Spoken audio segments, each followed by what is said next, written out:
Geralyn, welcome to the Visionary Life podcast. I'm so excited to sit down with you today and officially record an episode. We've obviously been chatting back and forth. You did a training inside of the Visionary Method that was so well received. But today it's going to be you and I diving into a topic that I know you are super passionate about, which is seasonal living. But before we dive into all of that goodness, I kind of want to begin in the present. So you recently moved to rural Ontario. You're raising your kids, raising chickens, I believe you shared. You're homeschooling, working from home.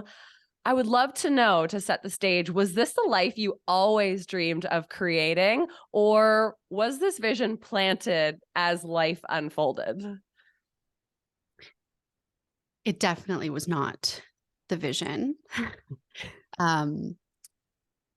It definitely was not the vision. So first of all, thank you for having me. I'm so excited to be here. And it was so great to speak to your crew. And there were many women specifically who reached out to me after I chatted with your Visionary Life community. And I think the biggest thing that they shared was that they too are also shifting in their lifestyles right now and making bigger changes, or they seek to make bigger changes.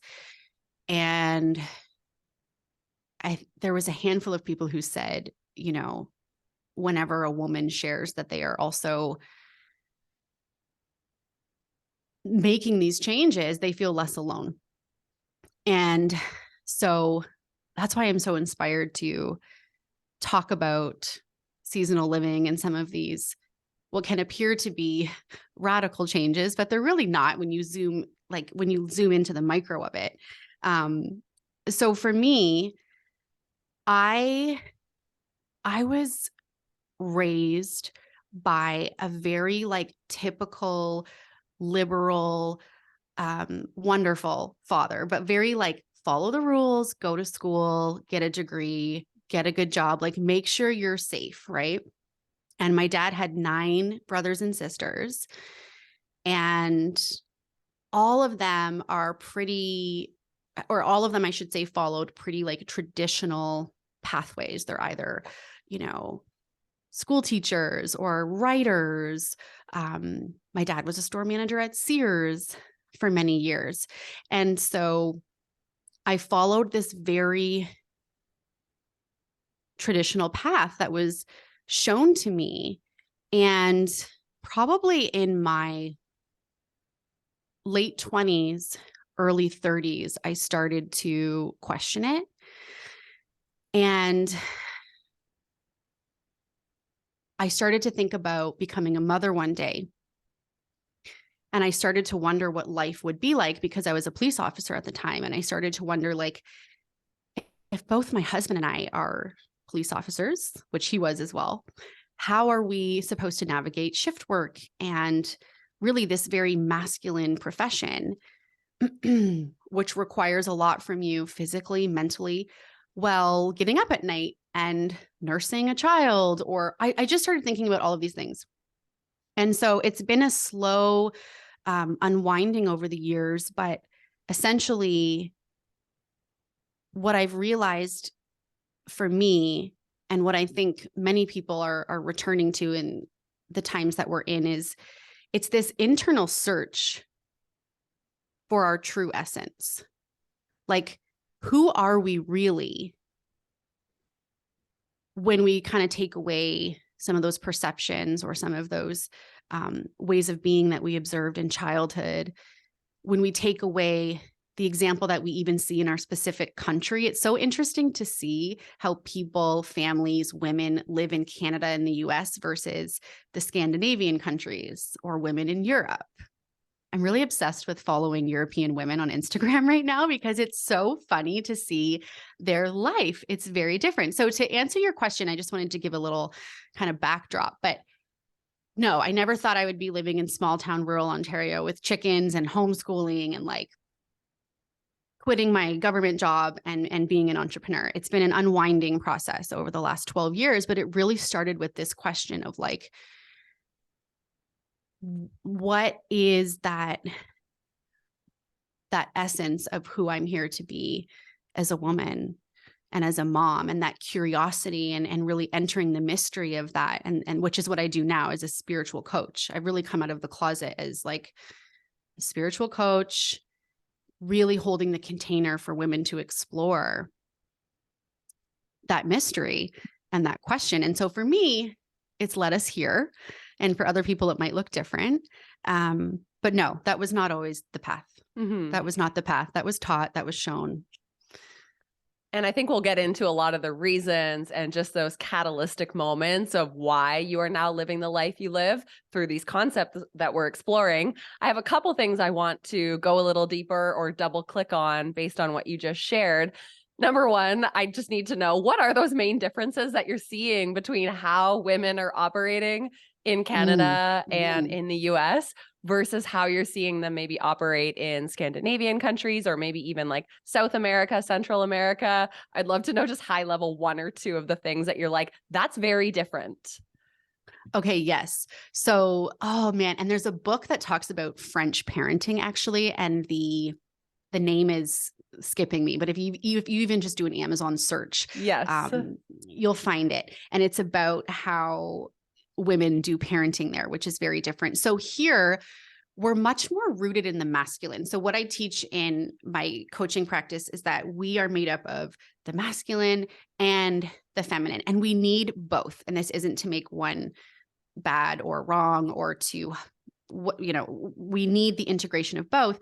But the way that our world functions politically from a government standpoint in the US and Canada, it can be almost like this hamster wheel living. Like I have to, drive myself this way in my business. And I mean, even in the US, I think, don't new mothers still only get like 6 weeks?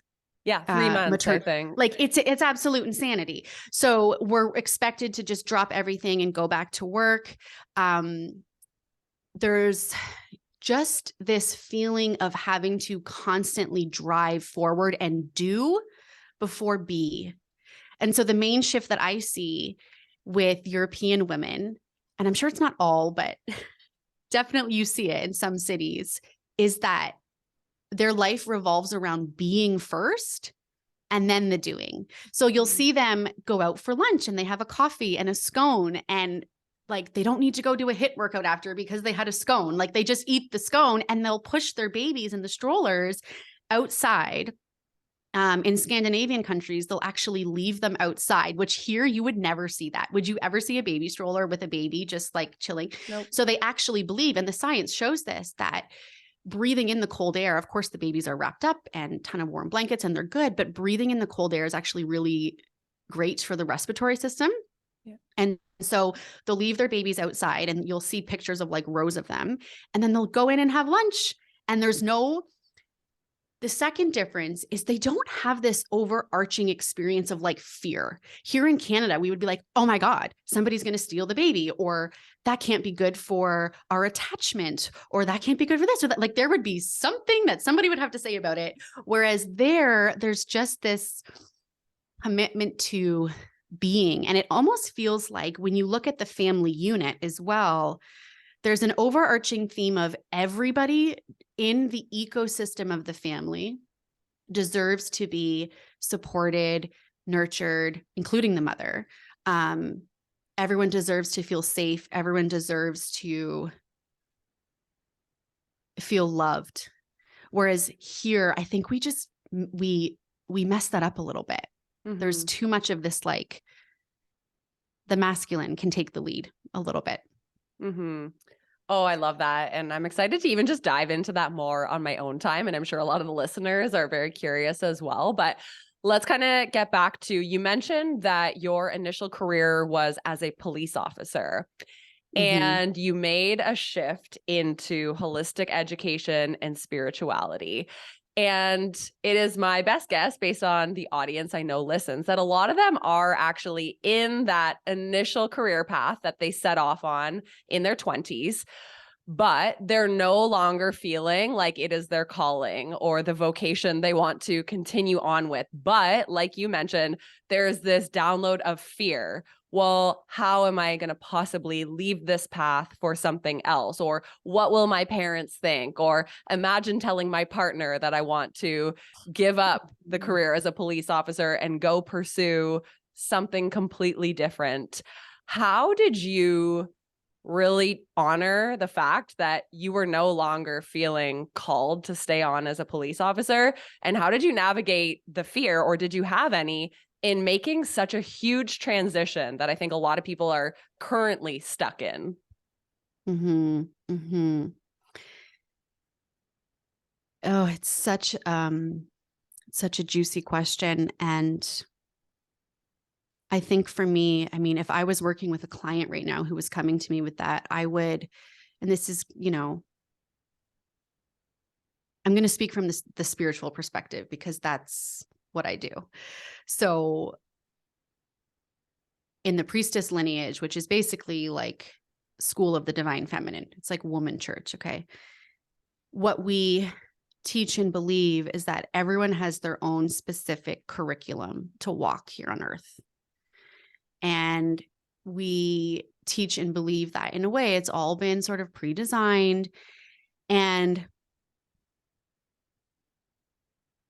essentially, you have to become, the first step I would say is you have to become comfortable enough to hold yourself, midwife yourself through the curiosity of perhaps why you're not feeling unfulfilled, right? Like we can't skip the steps here.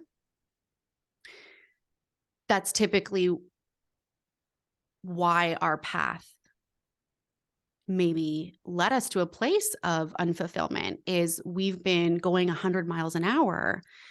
And so instead we need to slow down and really enter the mystery of our life, even if we're unsure of where it leads. That's essentially what the Priestess lineage teaches is, can we feel safe enough to enter the mystery? Because really what's happening, if we look at it through the spiritual lens, is, I don't know why this example is coming to me, but it's kind of like a woman in labor. So when a woman enters into labor, she has absolutely no choice but to journey down and in to deep presence within her body. And she just has to ride those waves, the contractions, the pain, but also the bliss of like, I worked 9 months to build this life. And at some point, I'm going to meet my baby. And when I see someone who is facing that crossroads where they're starting to realize that they're wanting to make a shift or a change, it's a rebirth moment, right? And it's filled with like, just like a woman in labor or a woman who's carried a child, it can be filled with bliss and excitement for the new, but also fear. Like, how am I going to do this? How am I going to birth this baby out? Or how am I going to birth this new version of myself? What does this even look like? And so that's what I had to do for myself, was really like a midwife, like a midwife holding space for a woman in labor. The midwife's job is to be hands off and to just don't touch unless you need to. We are innately wired to know what to do, right? Which is a very actual, it's a seasonal living principle that like nature knows what to do. Women know how to give birth. We also know how to shift, uproot, and change our lives. We know. And for some people, it might be quick. Some women have labors that are 2 hours. Some women have labors that are 2 days. So for me, when I was in that time of transition, I had to midwife myself, hold myself, because lots of people look at you, this, like you're freaking weird. So it's a midwifing and a holding of yourself through the emotions, through the ups and downs, through the curiosity. And through that openness, I believe, is when Mama Universe will then come in and be like, okay, here's the business idea, or here's the next step. Here's after we've maybe processed some of that grief around, like, you know, in my example, holy smokes, I went to school for a job and I worked a job for 5 years that it was a total mistake. There's grief around that. Yeah. There's stuff that comes up. So holding ourselves through that. And also when it comes to expressing to your partner or whoever, leading with that vulnerability, I think is the most powerful thing we can do. Leading with wherever your curiosity took you. So in my case, it was leading with stories to my husband around, holy crap, babe. Like I realized I have followed this path because right? And that vulnerable, I mean, if you're with somebody who has an open heart and, you know, is really open to holding space for your highest path and your highest form of joy and fulfillment, they're going to listen. And I think a lot of us fear having those challenging conversations because we immediately convince ourselves that we're not worthy of being heard. But we are. So that would be my advice. Mm-hmm. Holding yourself through it and leading with that vulnerability when you're sharing with other people, and then watch some of the awarenesses, insights, ideas that trickle in from that place. It's really accepting and owning our journey. Mm-hmm. Yeah. And operating from this place, because I know you said, oh, well, I spent 5 years doing this. Like, what a mistake. Like, that's what we would tell ourselves. Right. And we have this weird, I think it's called sunken cost fallacy. It's like, well, I've already sunk money and time and energy into, in your case, becoming a cop, even though you're probably in your mid-20s when you left. But we think because we sunk cost into it, that we just have to push through. Just do that until you're 60 and retire. But it's like, wait. Why are we telling ourselves this story that we're stuck in a path that feels completely wrong for us just because we invested time and money? Isn't the journey of life and what we're going to chat about today, seasonal living, like moving through the seasons and knowing 100%. And not just moving through seasonal living is not just moving through the seasons, it's moving through the ebb and flow of emotion. And the reason why people will tell themselves this story of, well, you know, it's just easier. I've invested all this time, is because it's easier to tell yourselves that than to midwife and hold yourself through the grief, the overwhelm, all of the stuff that we've stuffed down. And initially when we have to face that, it's like opening up a closet where, you know, you've stuffed everything in, and who wants to feel that? But what I help people see is that it does get easier. And seasonal living at its core is learning to ebb and flow with these cycles. Like we're supposed to feel to the depth of our being, especially as women and mothers. That's how we actually turn on our intuitive channels. That's how we open our heart deeper to unconditional love, to be able to hold such loving space for our children, is because we are so in tune with our bodies, with our emotional centers, with all of these things. So if we just shut that off, and I think that's why my internal guidance system was roaring at me on the police force, because it was kind of like, girlfriend.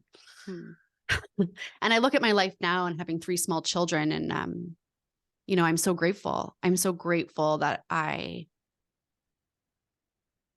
had the willingness, and people coached me through having the willingness to sit with that discomfort.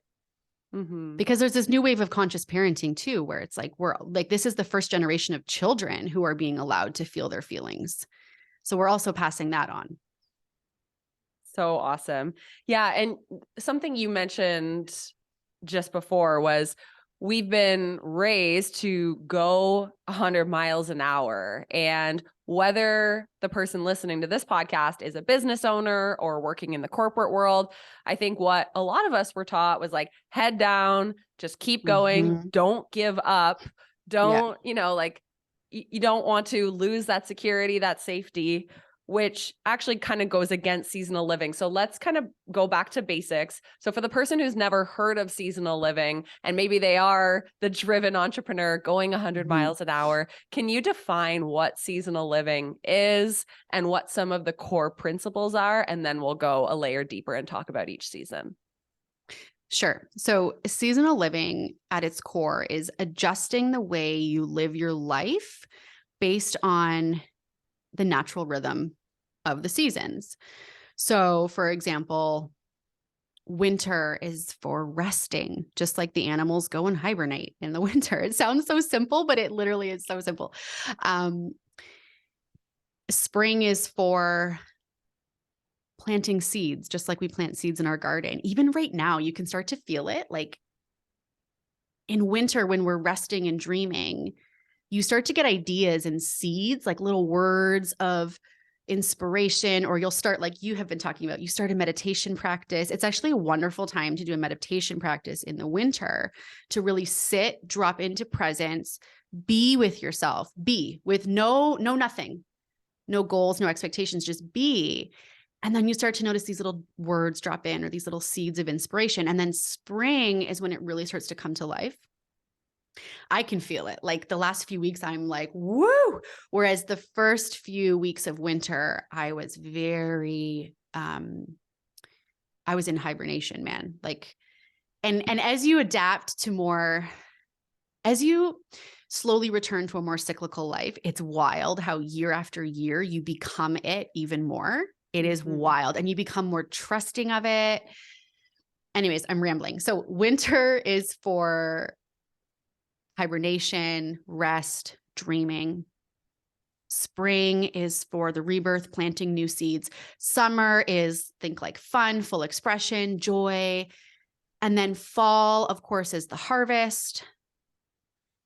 Also, lots of ritual involved in fall. Think like Thanksgiving, family rituals. We're also kind of all redefining how we do these things too. And as society shifts to a more cyclical, seasonal way of life, we're seeing more community care strategies pop up in terms of how we do holidays and make it less about consumerism and more about people and connection and storytelling and all of these things. Fall is a lot to do with reflection as well, like really reflecting on our year and thinking about how we can enter into that time of hibernation in the winter where we get still and we allow any changes that need to be made to drop in, things like that. So it flows just like nature does, just like the trees fall or the leaves fall off the trees in the fall, et cetera, et cetera. So you start to line up your life with that. What would be, I want to paint a picture almost of like the polar opposite that I think a lot of us we're living in it, but we're not aware of this concept of seasonal living or maybe haven't adopted it in our life. Can you share some examples of how the average entrepreneur or individual might be living in opposition to seasonal living? Like what would be some of those just things that they're doing that you would say that's not exactly congruent with the winter or with the summer? Well, yeah, that would be me 8 years ago. I mean, I just had there's no awareness to any of this. Yeah. And even it's so interesting because again, I don't want to make this bad or wrong. Like I think there's actually a really powerful time to be in more of the masculine. I use that term because seasonal living is more the feminine. Yeah. So, like Kelsey, I used to live so much in the masculine. I mean, I would host workshops for my community right away on January 1st, like get out your vision boards, people. It's January 1st, when really it's not actually the best time to do that. The best time to do a vision board is in the spring. And it's okay to jot down some words or a few images or whatnot, but you don't want to go crazy into planning January 1st. So I used to do that. I used to just work all the time. Yeah, like a 9 to 5, 40-hour structure probably of like 40 hours a week. Yeah, like anytime I had a second, I was either working or I was working out or I was just constantly going, like constantly moving. And I want to tell one other quick story on this because it's so interesting. Then I had children and my body was okay after my first baby. I felt okay. But then after the second and the third baby, again, I had to bring this curiosity to, oh boy, like what is the feminine trying to teach me? Because after about 4 months, my breast milk supply dried up. I didn't have any milk. And I started to go, I started to realize, I think my body's depleted from all of these years of pushing myself.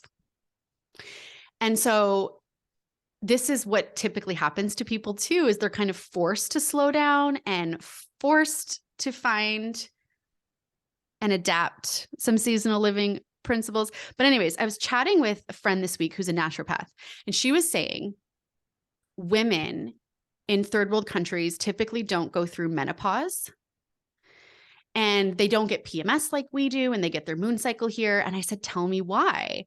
And she said, because they don't live like we do here in the West.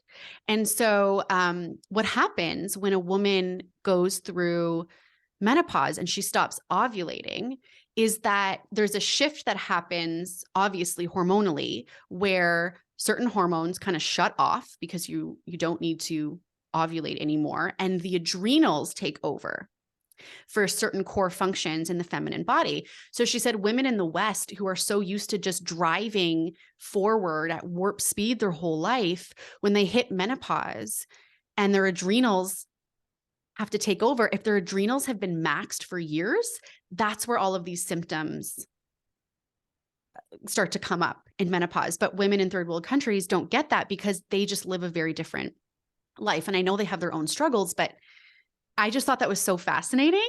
And so after I had my third baby, I was completely burnt out.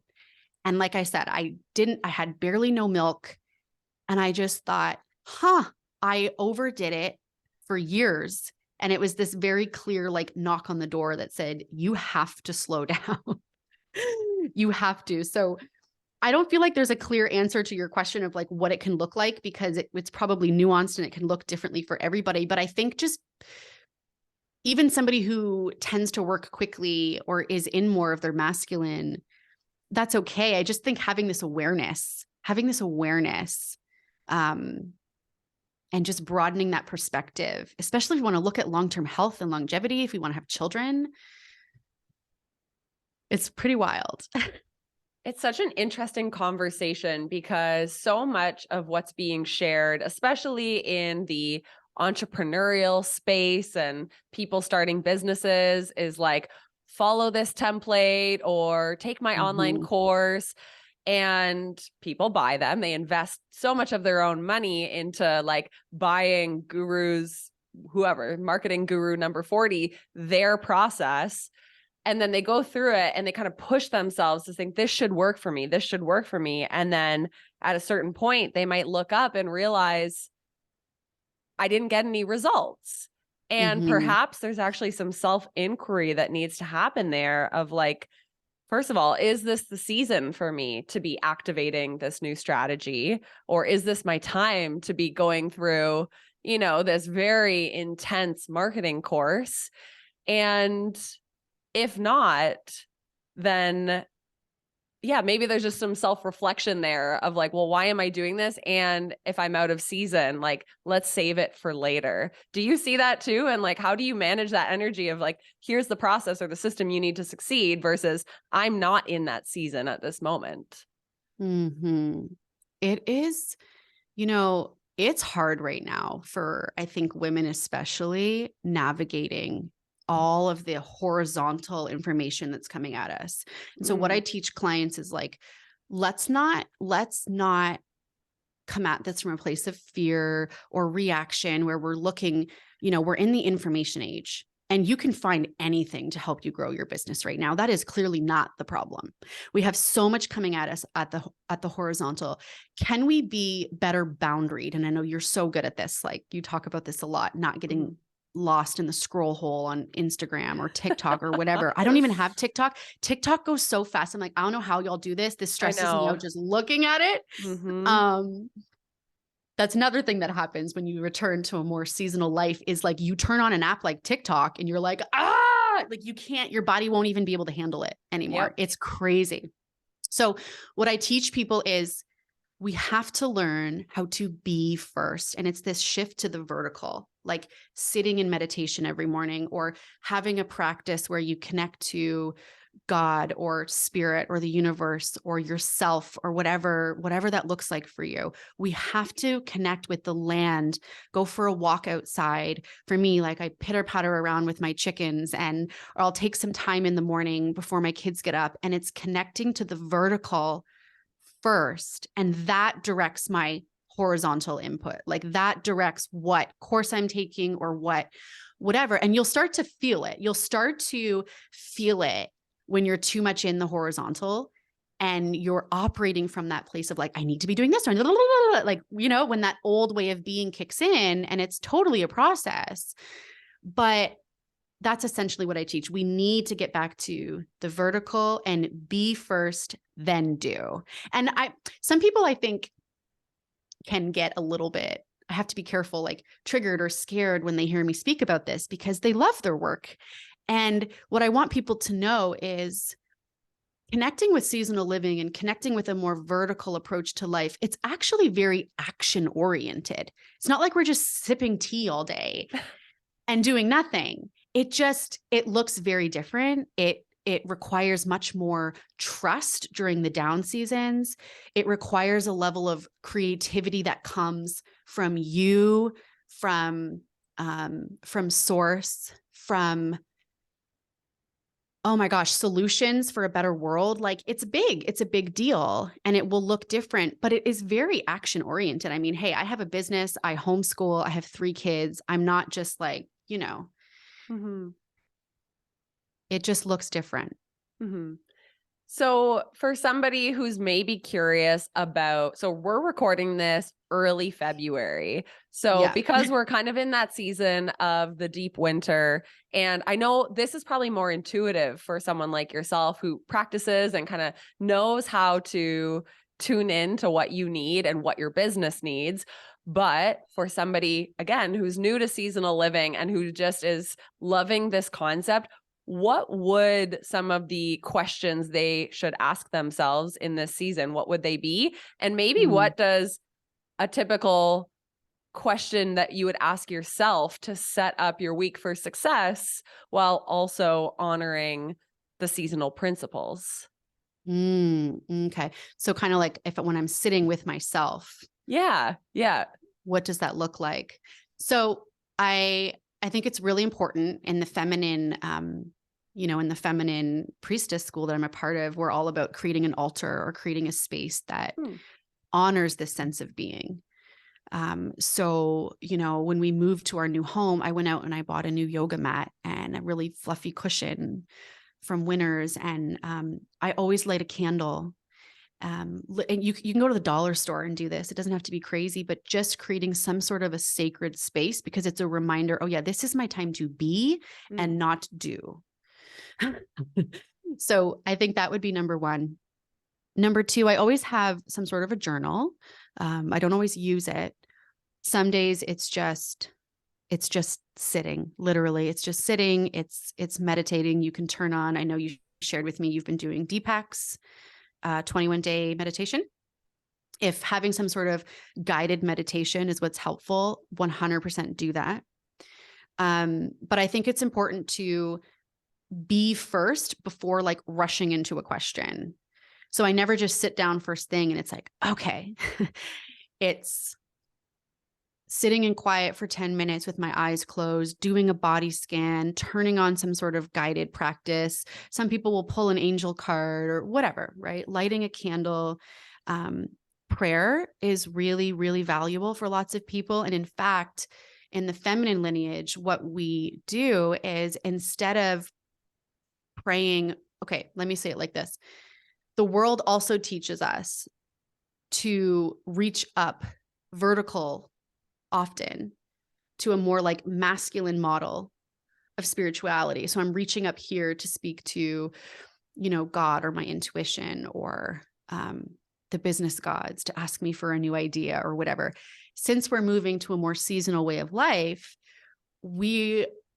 if spirituality and prayer is a practice for you, we recommend actually praying down. So it's this prayer to Mother Earth. It's this idea of hold me, guide me. How would you, guide my days? How would you hold me today if I'm feeling grief or if I'm feeling emotion? How would you show up in my parenting? That can be uncomfortable for people, but it's a practice of surrender that really softens our mind's obsession with having to be the creators of our life. Because in seasonal living, we're lifting that, we're giving that up, and we're allowing ourselves to be held in the being, which is really hard for people. And from that place, once I feel like I've settled into that place, I may ask a question of myself or my business, like, okay, I mean, it's typically just what is most important this week, right? Because if you're functioning in a business, you've got your theme for the year, you've got what you're doing, right? And so it's just connecting into a reminder of, if this gets done today, great, but all the rest really doesn't matter. It's lifting that obsessed part of our mind that needs to overdo. Does that make sense? It's like, absolutely. Yeah. And trusting that, like, if you are focusing on the most important thing, that you don't need to get caught up in the rat race of Instagram reels or stressing about what to write in a caption, like all these little things that in the grand scheme of things, they don't matter. But society would tell us, in order to run a successful business, you have to be doing so much and like reinventing the wheel every single day versus focusing on what matters and honoring the season that you're in, which might not be this high output season. And it's funny because you keep talking about this concept of be versus do. And there's part of my brain that I can't even grasp the concept of being. I know. I'm doing it well right now, but I'm empathizing for myself and the listener who's like, if you're not doing something, but I'm listening to you talk and I'm like, that's the missing link for myself. But you can feel it, right? Many. Like, can you feel the truth? You feel it for many people. And this was me for years. I could feel the truth of that in my body. I was like, oh yeah. And I used to honestly think I didn't have a problem with control or like overdoing. And I look back and I laugh so hard. I'm like, Geralyn, oh my God. And so I think laughing at it and having this empathy I'm glad you brought that up, because it's really important. It's really I just funny. want to like tune you out when you say that. I'm like, B, what? Yeah, I know. So I'd love for you to finish this sentence for me, because we're talking a lot about women in business, female entrepreneurs, women who are maybe coming into a new version of themselves. So when female entrepreneurs run their business while honoring seasonal living, they can what?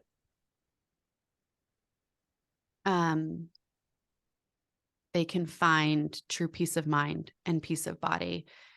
They will stop chasing. They will stop doing all the things they think they have to do, and they will return to the essence of who they are. And for so many of us, I think returning to the essence of who we are is what's going to unlock that next chapter of 100%. growth for us. 100%.